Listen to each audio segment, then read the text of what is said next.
conseille vivement d'aller la voir parce que ces vidéos sont juste géniales.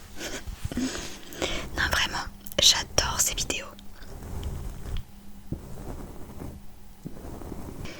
D'ailleurs, j'en profite également pour vous parler de la chaîne Roro ASMR, donc RORO ASMR, qui débute dans l'ASMR et franchement ces vidéos sont juste géniales. Elle a une voix que j'adore. Pour ceux que ça intéresse, je mettrai le lien qui mène à sa chaîne YouTube dans la description de la vidéo. Elle n'a pas sorti beaucoup de vidéos, mais en tout cas je suis raide dingue de sa voix.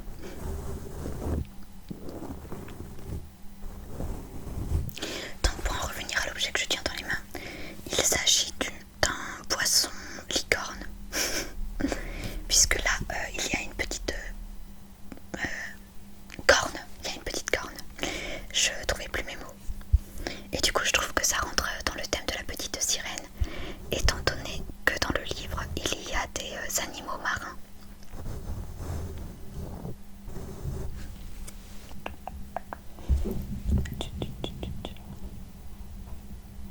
Sinon, pour en revenir à la petite sirène, donc la dernière fois je t'ai lu le chapitre 6 où Ariel devait donner une, je sais pas trop comment on dit, cérémonie je crois, mais étant donné qu'elle a perdu sa voix, c'est donc Polochon et d'autres animaux aquatiques qui ont dû prêter leur voix pour retransmettre ce que Ariel disait avec les gestes.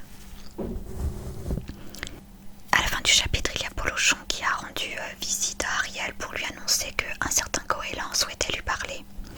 Donc elle a demandé si c'était Eureka. Et je crois que Polochon lui a répondu que non. Et Sébastien a déconseillé Ariel d'aller voir le goéland. Sauf que du coup, Ariel n'en fait qu'à sa tête. Et donc elle a décidé d'aller voir ce que le goéland souhaitait lui dire.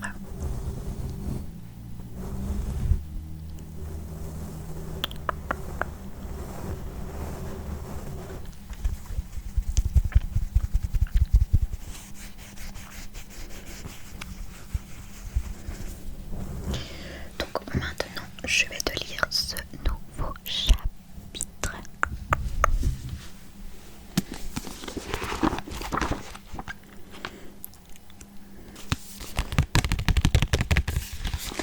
Chapitre 7, chapitre 7, chapitre 7, Ariel. Donc ce sera du point de vue de Ariel. Et cette mèche m'agace. Les souverains de l'océan n'avaient pas souvent de raison de se dépêcher. Il n'y avait pas de guerre à diriger, pas de tentative d'assassinat à déjouer, pas de foule d'admirateurs à éviter parmi les sirènes.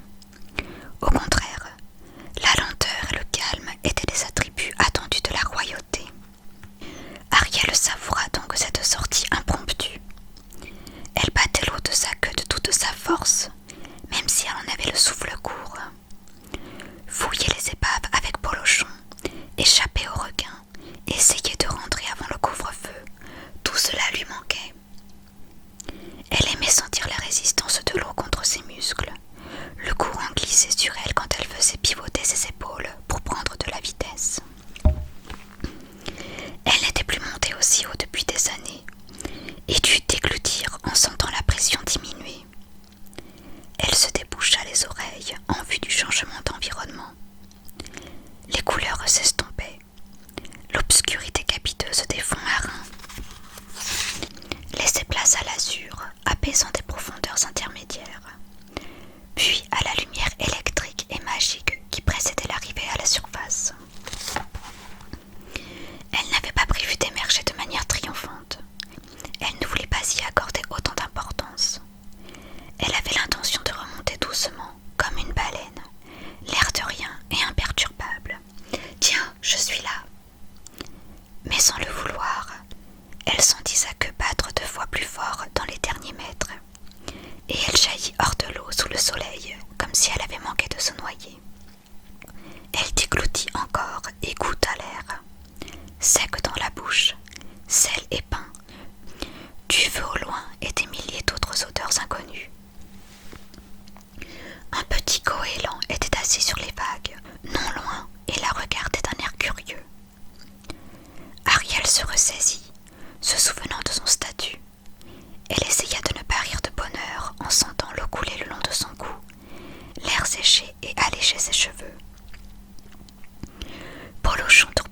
anxieusement autour d'elle avant d'émerger à son tour. Elle signa. On m'a informé que tu avais un message pour moi. Mais avant que Polochon ne puisse traduire, elle continua. Connais-tu Eureka? Où est-il? Pourquoi n'est-il pas là? Sa Majesté la Reine Ariel a appris que tu avais un message pour elle, dit le poisson sur un ton solennel. Toutefois, elle espérait trouver son vieil ami Eureka. Il est le seul oiseau avec qui elle ait jamais été proche. Sa Majesté avait preuve d'une grande clairvoyance. J'ai effectivement été envoyé par Eureka, mon arrière-grand-père. Qui n'a plus la force de voler aussi loin, répondit le goéland. Comment faites-vous pour respirer? Il fallut un moment à Ariel pour comprendre la question de l'oiseau. Comment? Elle n'eut même pas besoin de signer. Le goéland inclina la tête et scruta la sirène sans sourciller. Vous êtes apparu à la surface sans le moindre problème. Comme vous vivez sous l'eau, j'imagine que ce n'est pas parce que vous pouvez retenir éternellement votre respiration, comme une baleine magique, disons. Et vous n'avez pas non plus de branchies, comme une salamandre. Donc, comment faites-vous donc pour respirer? Comment oses-tu parler à la reine d'Atlantica sur ce ton? Le sermonna Polochon. Ariel était impressionnée par le ton autoritaire de son ami. Cela dit, elle n'était pas décontenancée par la tournure de la conversation. Je vous prie de m'excuser, dit immédiatement le goéland en baissant la tête. Ariel fit tournoyer son trident nonchalamment, faisant pleuvoir une myriade de gouttelettes étincelantes. Les sirènes étaient bien conscientes de la lignée royale d'Ariel et de sa légitimité à porter la couronne. Mais il y avait néanmoins eu une période d'adaptation pour le peuple, qui voyait encore en elle la benjamine du roi Triton. Certains s'adressaient à elle sur un ton beaucoup trop condescendant, d'autres trop familiers, et quelques représentants des autres peuples de la mer, des requins principalement, avaient eu besoin de plusieurs démonstrations de force avant de reconnaître son autorité. Ce n'était pas cela qu'elle voyait chez cet étrange petit goéland. Il n'y avait pas de jugement dans le regard de l'oiselle, seulement de la fascination. Sans doute n'avait-elle encore jamais vu de sirène.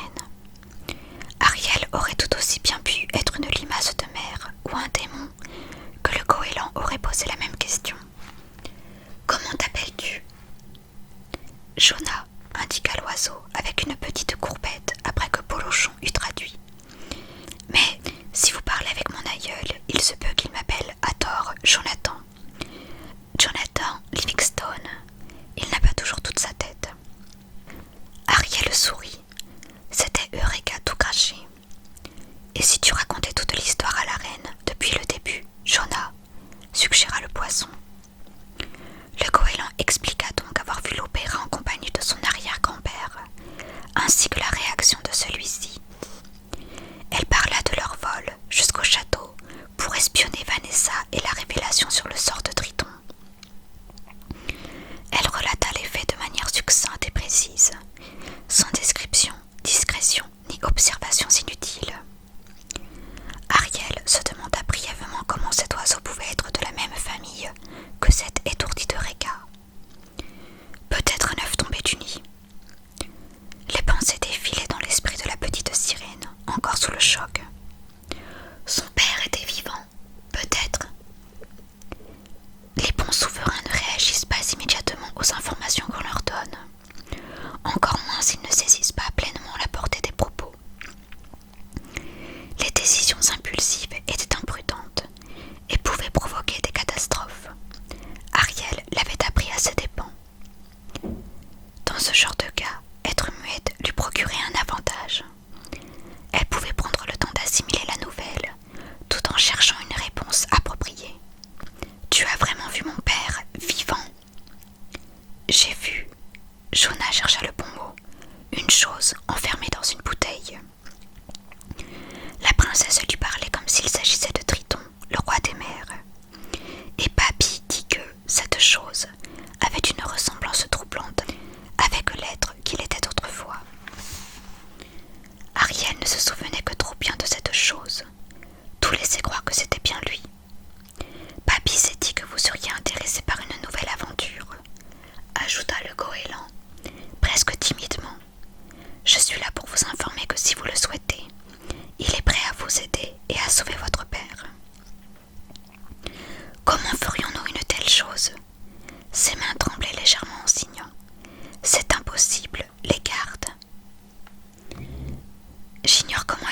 situation auparavant, mais mon arrière-grand-père me fait dire que le nombre de soldats sur la plage a été largement revu à la baisse depuis la dernière fois que vous avez essayé de voir Eric. Il n'est pas le plus fiable pour compter, ajouta Jonah sur un ton neutre.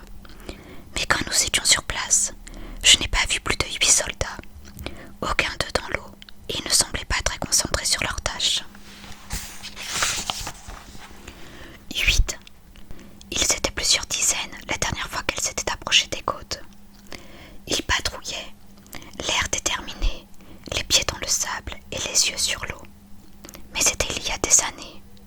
Ariel avait fini par se décourager et Ursula devait penser qu'elle avait définitivement gagné.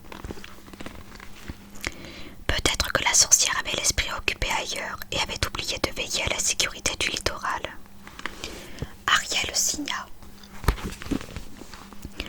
La reine prendra ces informations en considération, traduisit Polochon, et reviendra ici dans 3 jours, où on verra un messager en son nom. Compris, répondit l'oiseau avec une révérence. Compris, votre majesté, corrigea le poisson.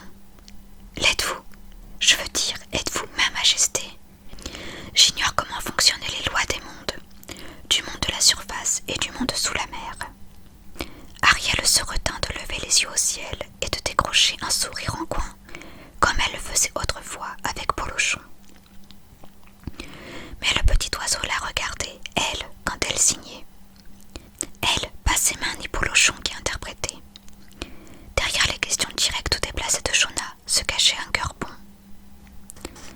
La reine se contenta de secouer la tête et de plonger, non sans avoir adressé un dernier signe avant de disparaître sous la surface. La reine dit que tu peux l'appeler Ariel, expliqua le poisson avant d'ajouter à demi-mot. Tu n'imagines pas à quel point c'est un grand honneur. Sur le chemin du retour, le silence d'Ariel était encore plus pesant que d'habitude. Il résonnait presque dans la mer paisible et emplissait l'eau autour d'eux.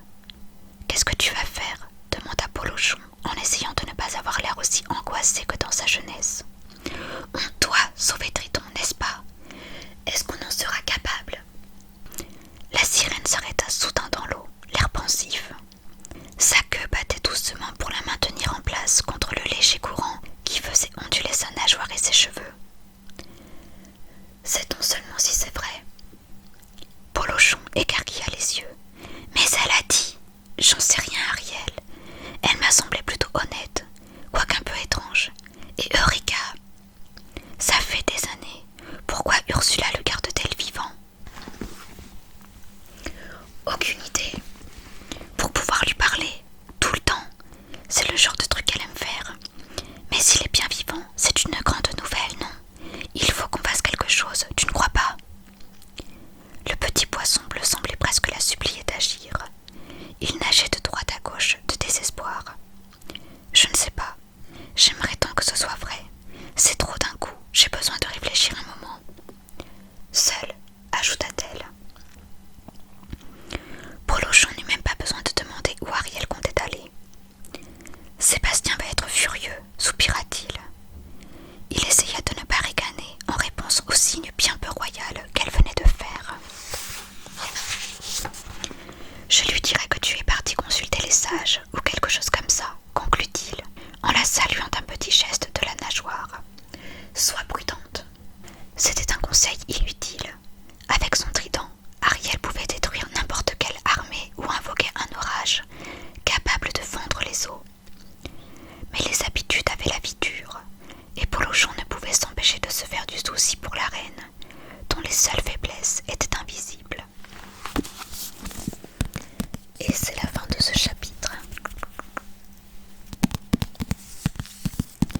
J'espère que cette lecture aura réussi à te détendre et à te relaxer. Je te souhaite de passer une très bonne journée, une très bonne soirée ou une très bonne nuit. Et je te dis à bientôt pour une prochaine lecture chuchotée qui sera sur œuvre d'art de Pailo Pérez. Je te